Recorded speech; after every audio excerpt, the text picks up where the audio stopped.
THN, home of your favorite TV show, The Incredible Puzzle Master. I wanted to hate this game for no other reason than grammar. Your favorite host, Glenn Darnby. I'm sorry, are you saying the audience is its own favorite host? Or are you just using a contraction when you should be using a possessive adjective? Yeah, common mistake, you know. In f***ing third grade. Welcome to the woman we all love, Monique.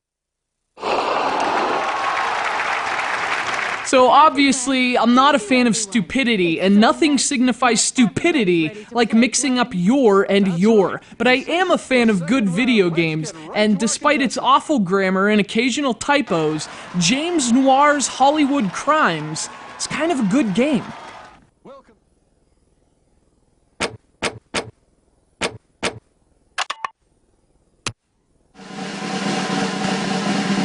Our contestant got it right! Released last month for the Nintendo 3DS, James Noir's Hollywood Crimes is a puzzle game with a strong whodunit flavor.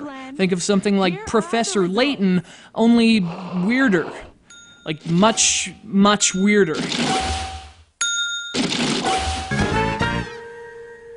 Yes, Monique. Time to remind our contestant and everyone home of the rules.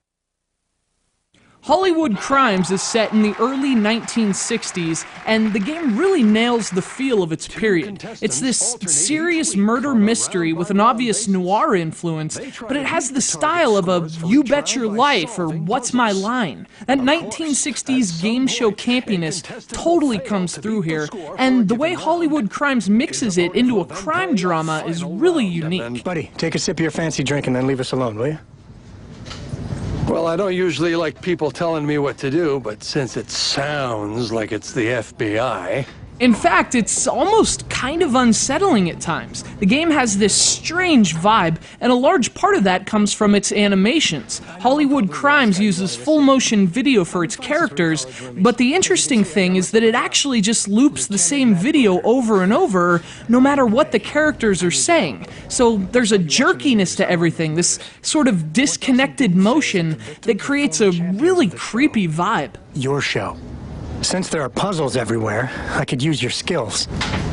But in terms of the actual game, Hollywood Crimes tells a very saxophone-laden mystery of murder and deception. You're on a popular 1960s game show, and the former champions of that show are being killed one by one. Whoever's doing it is leaving puzzles at the crime scenes, and of course puzzles play a large role in Hollywood Crimes.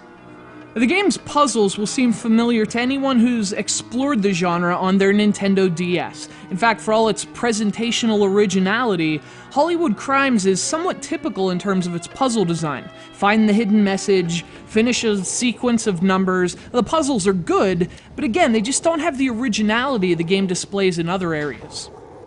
So obviously, this isn't the must-have third-party 3DS game you might be waiting for. The puzzles are a little underwhelming at times, and even a bit repetitive, and the game only lasts like 5 hours at most. Hollywood Crimes isn't perfect, but it is interesting, even fun while it lasts. It's one of the first third-party games for the 3DS to surprise me in a good way, and for that alone, James Noir's Hollywood Crimes is a case worth taking. That is right!